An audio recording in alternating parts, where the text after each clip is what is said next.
Okay, I can hear things now. Oh, I can hear a lot of things. Let's turn this down a little bit.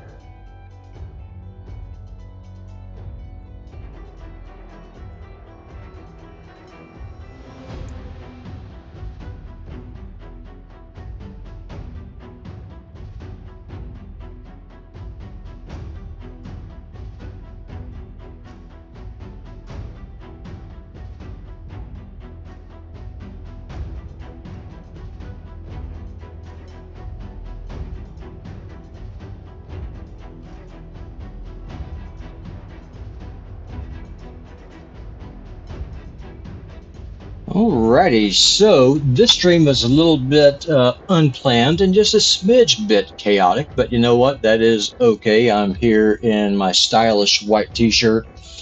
And today, just like in the description says, we are going to be taking a look here in Dragon's Lair.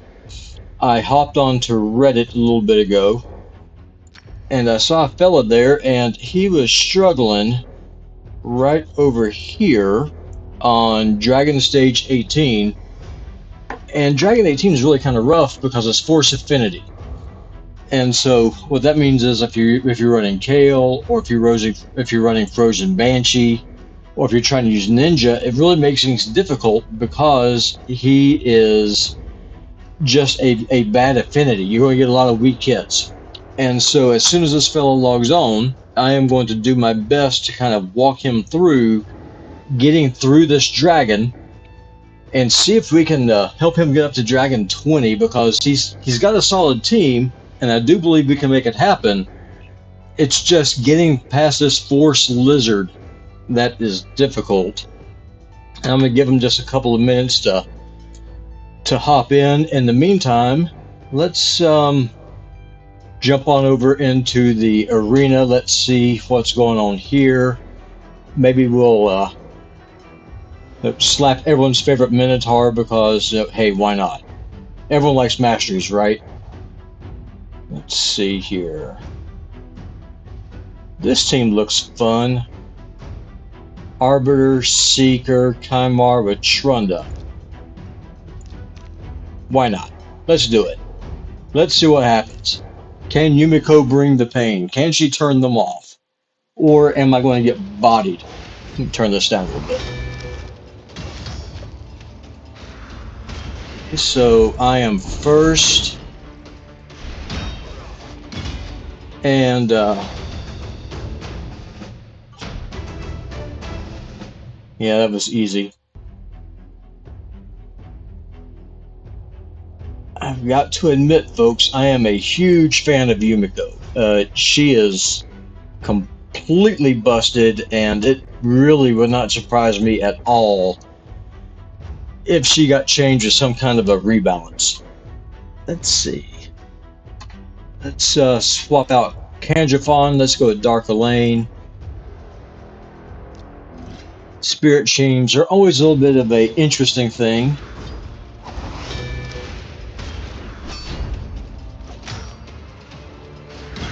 That's an Arbiter. Go ahead and tank.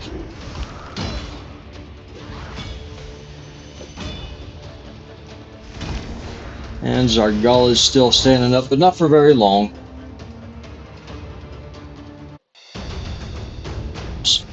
Just pardon me, I am letting this fella on Reddit know that I got the stream up and running.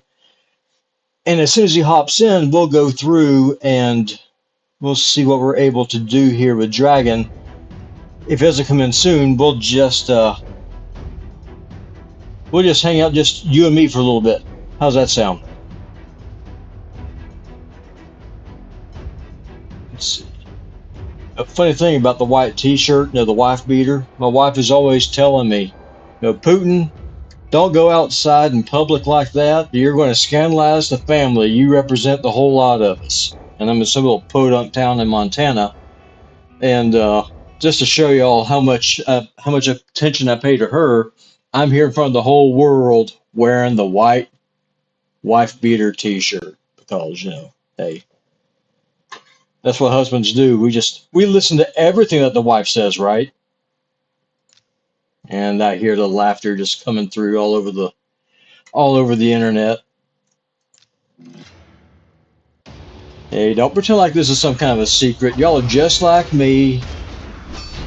If you're a guy and you're married, your wife tells you not to wear something, and then what do? You do it anyway. You just ignore her because, well, frankly, that's what us guys do.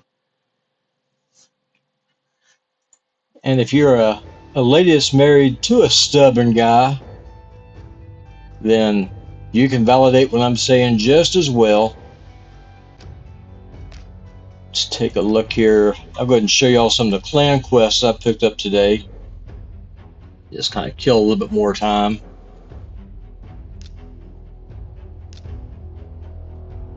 So I'm in mountain time, so folks in Europe and people in the eastern and the central time zones, they usually get a drop on me as far as the quests go.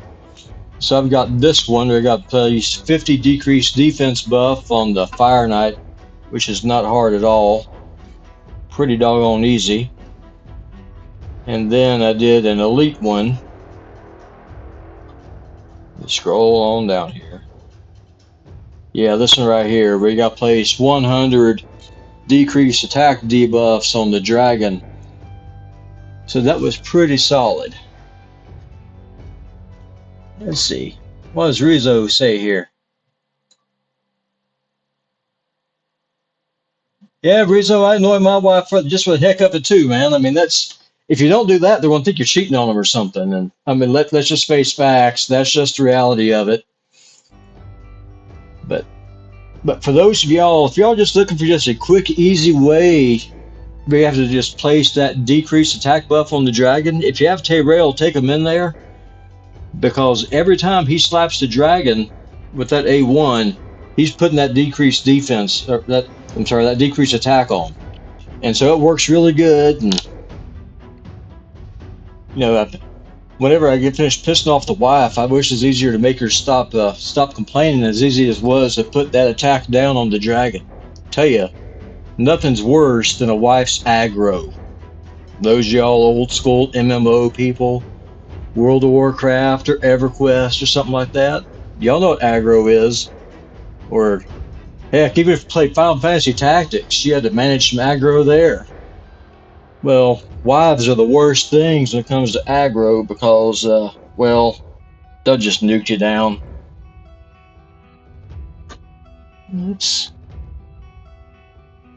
We're still waiting on this human, so how about I show y'all my Fire Knight 25 team, because I'd really like for this human to be here before I go in and do Dragon 18, because I'd like to show him what he's doing, what I'm doing, show him the gear and the masteries, and then see just what he has in Reddit, and then just kind of walk him through. But he ain't showed up yet. So I can show him what I'm using, but it's kind of hard to explain why without him being here. But if that's what we need to do, that's what we'll do. Alright, so Fire Knight 25. So here's the team. So we're running Deacon in the lead. He's got a speed aura. He's also got that defense down. We're running Ninja. For those of y'all who don't have Ninja, my heart goes out to you. I apologize. Maybe Polarium will someday let you get him. I hope so, but... Oh, hey, here we are. So Sakura's is here. Alright, so we're going to abort this Fire Knight run, and we're going to go into Dragon. Now, Sakura's, what I'm going to do, I'm going to show you the champions that I have on my account that I'm recommending that you use. I'm going to go through why I'm recommending those champions, and then see what we can do to get you through that stinking Dragon, because Dragon 18 is a pain in the butt, especially if all the DPS you have is magic. Frankly, sucks. Also, make sure that my War Maiden is wearing some clothes. So I'm going into our Reddit thread. So, alright, there we are. Perfect. So let me show you. First, you got Ursula the Mourner. She is fantastic. Now, I've got my Ursula in Regen and Immortal. You want your Ursula going as quick as you can, as quick as you can, because you're going to need her. For one, you're going to need her to stay alive, but you're going to need this A2, because that dragon, whenever he breathes on you, and he's going to, his attack ramps up every time that happens. So having this decreased attack buff is going to be very important. Now I know the stats that you have for your Ursa are not going to be the same as mine, but they don't have to be. It's the team that's going to matter. So get as close to 200 speed as you can, and as close to 220 accuracy as you can to land that debuff.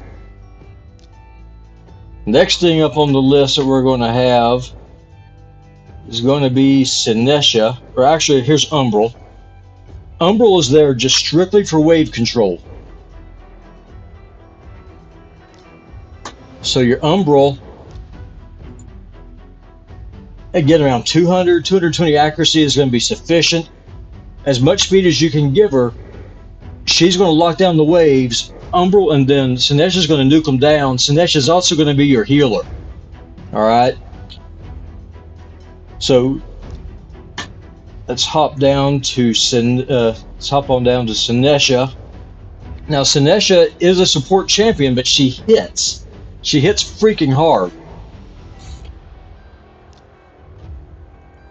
And so, a question for you, Sakuras, your Sinesha, does she have a 100% crit rate?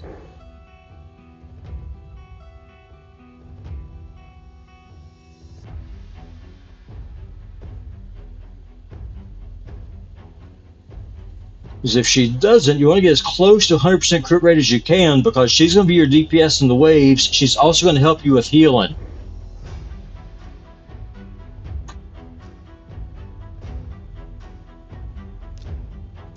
And around 200 speed is where you're going to want to have all of these people from. War Maiden is going to be your defense down. And I saw that your War Maiden and your Sinesha are both level 50. That should be fine. I don't think that's going to be very impactful, because Umbral's going to help control the waves. So where are... I think I scrolled past them. Yeah, I did.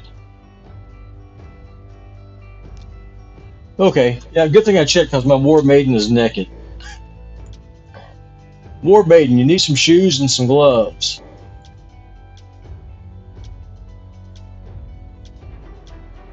Alright, this'll do.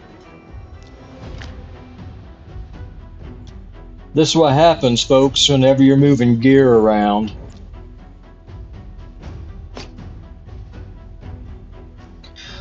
That's fine. The most important person that's going to need the crit rate is going to be your Coldheart, and she only needs 75% crit rate. Does your Coldheart have 75% crit rate?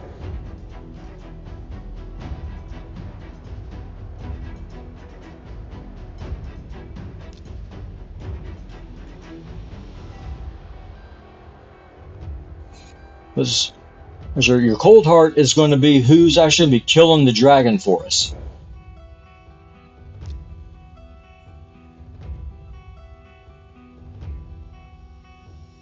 Just kind of show you here.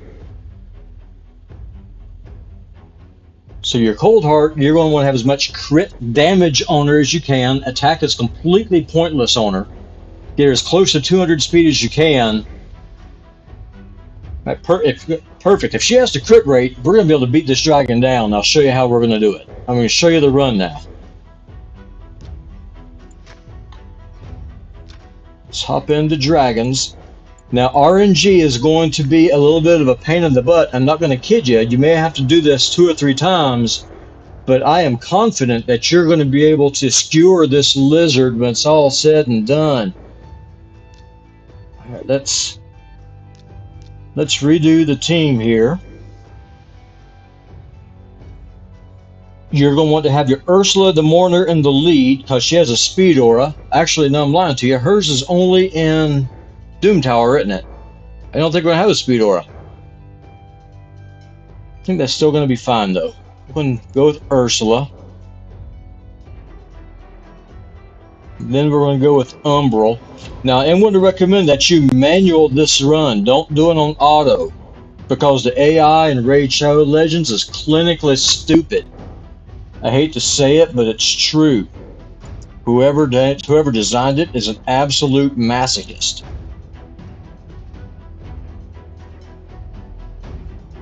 Then let's see your Sinesha. And then lastly, it's going to be Umbral.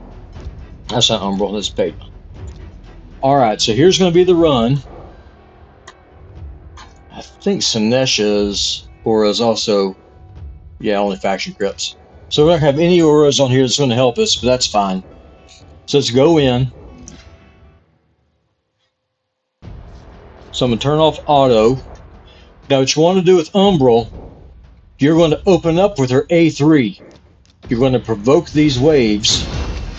These oath bonds, they can hit freaking hard.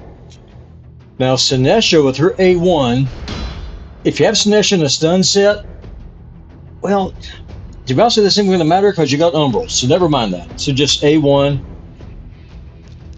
And naturally my DPS is slower. Apologize, I just very seldom run War Maiden anymore.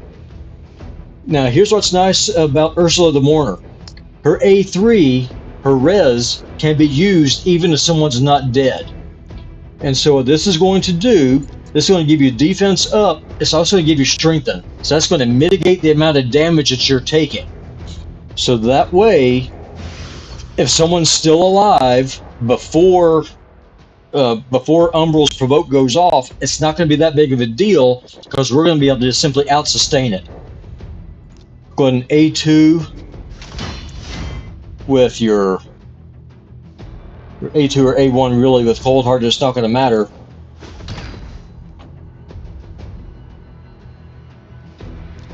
And the reason why I'm going to recommend that you manual is because whenever you use Umbral's A3, it locks out of her skills for 5 turns. And like I said, the AI is dumb.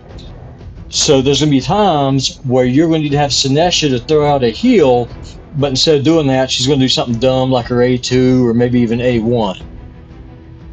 Now granted, you do have a reser, so it's not going to be that much of an issue, but in my opinion on this stage, it's just better to be safe than sorry. And you can see how little damage we took. That's because of that strengthen. There's an A1 again.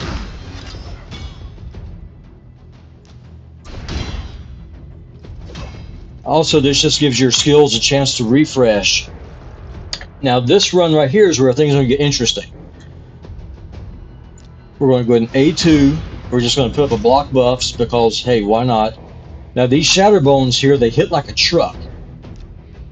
So I'm going to A2 with Sinesha. I'm going to try and kill these things first.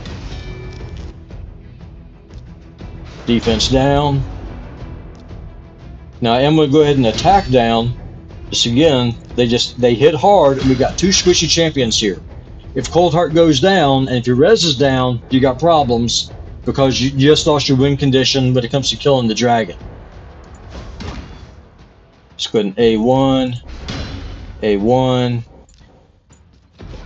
nuke.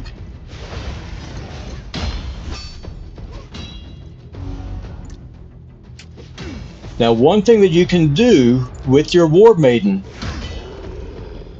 if you have a decent set of toxic, put her in it, because between her A1, her A2, and her A3, she'll help you put poisons up on that dragon to help drop him. So now we're just going to A1 with Umbral. Umbral's job is done. Once you get her to the dragon, she's completely useless. She's not going to help you here. She's just here for damage at this point. Going to A1 with Sinesha again. Defense down is down. That's unfortunate, but what can you do? Now, you don't want to use this A3 until the dragon starts doing a special effect. Once it starts doing that purple bar, that's when you're going to use Ursula's A3 to mitigate the amount of damage that you're taking whenever the dragon breathes on you. Because Heartseeker may or may not, on its own, depending on your gear, be enough to stop it. So you're going to need this to help you stay alive. I'm not going to A3 right now because I don't have a defense down. So I'm just going to A1.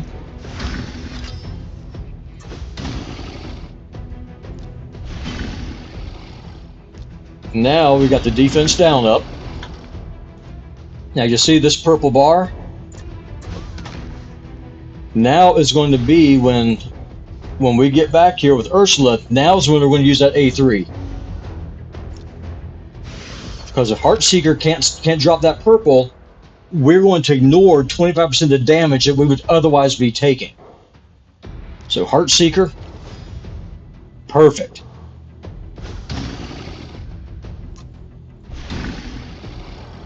And Sinesh's role right here is to be primarily as a healer.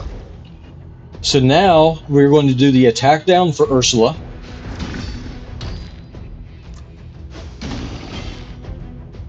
Now, depending on your gear and where you are, Sakuras, you may need to have a heal here. You may not. It's just going to depend on your gear and on your overall stats. Right now, I'm still good, so I'm going to A1 with Sinesha again. I'm going to defense down again.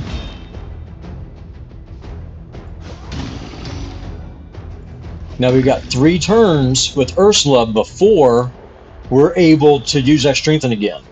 Now here's why I did the A1 with Coldheart. You see this heal reduction?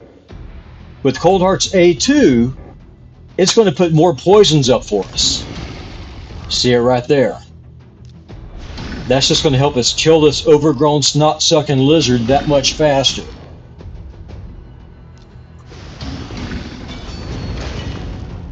Okay, so one more turn. Now we're going to do Sinesh's heal. It's on a 5-turn cooldown, so you may only have one, maybe twice to be able to do this, depending on your gear. Just go ahead and do a heal. Heartseeker will be back up next turn. Ursula's money abilities will be back up next turn. Now I'm going to hold off on Heartseeker. You see it's up. I want to wait till the dragon goes to breathe on us. We need to knock that purple bar down. This is why it's so important in manual.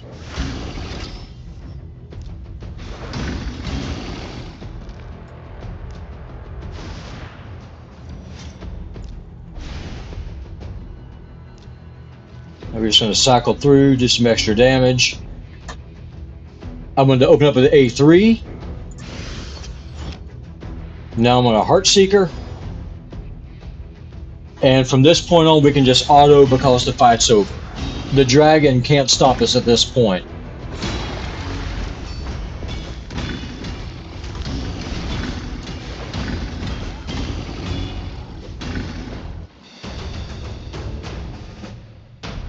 And that, ladies and fellas, is how you take care of Dragon 18.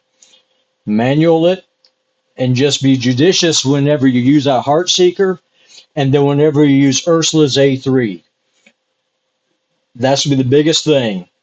And go ahead and give it a run real quick, Sakuras, and let me know on Reddit how that worked out for you. Let us know here.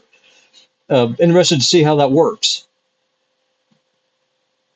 And while I'm waiting on hearing you, I'll go ahead and just I don't know, I'll kill someone in the arena or something else while we kind of find out if that's working for you or not. How's that sound?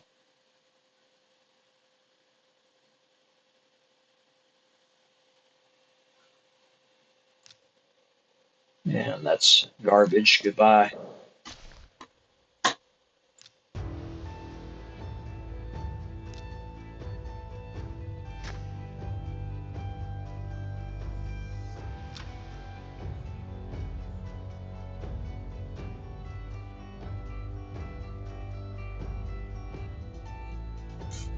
Now we'll just hop on over here and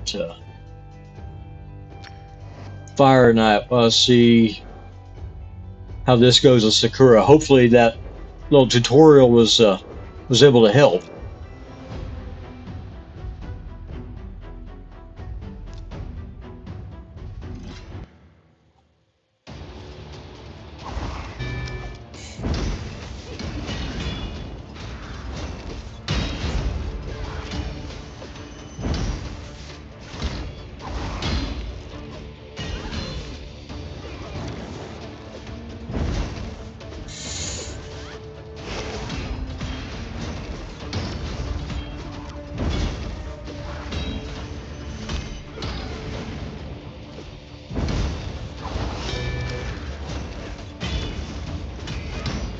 All right, my friend. Well, that's no problem at all. I said, I hope it'll help you. Definitely manual it because the AI, I'm pretty sure whoever designed it, they were masochists and just wanted to cause as much pain as possible. The important thing is to just hold off on Heartseeker till the dragon does that purple breathe, that does that turbo. Can't even talk right now. Hold off on your Heartseeker till the dragon gets ready to do his secret skill. And that's when you want to use Heartseeker, and that's when you want to use Ursula's A3 as well, especially if you don't have Ursula's A3 booked, because that cooldown is pretty helpful. And I reckon we'll just go ahead and call it a day after this Fire Knight run is over. But let me know if it helps or not.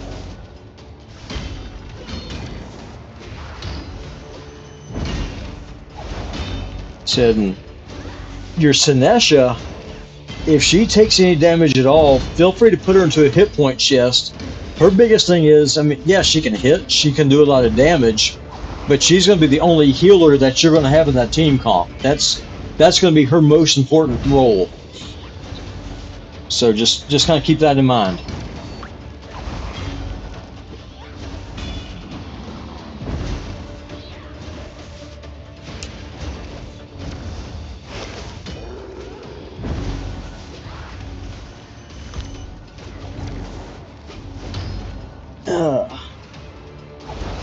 This Fire Knight run's taking a little bit of time. This is what happens if you're cooking chickens in level 25 dungeons.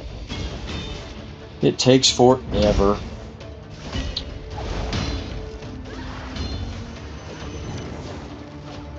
Well, alright, y'all. I guess I'll go ahead and call it here.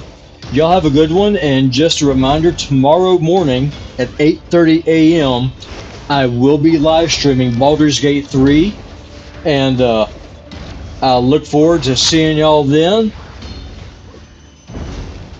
Sakura, you're very welcome. Like I said, I hope it's able to help you, and once you get to Dragon 8, Dragon 19, and Dragon 20 with your team, with Ninja, it's going to be smooth sailing. You'll have no problems at all.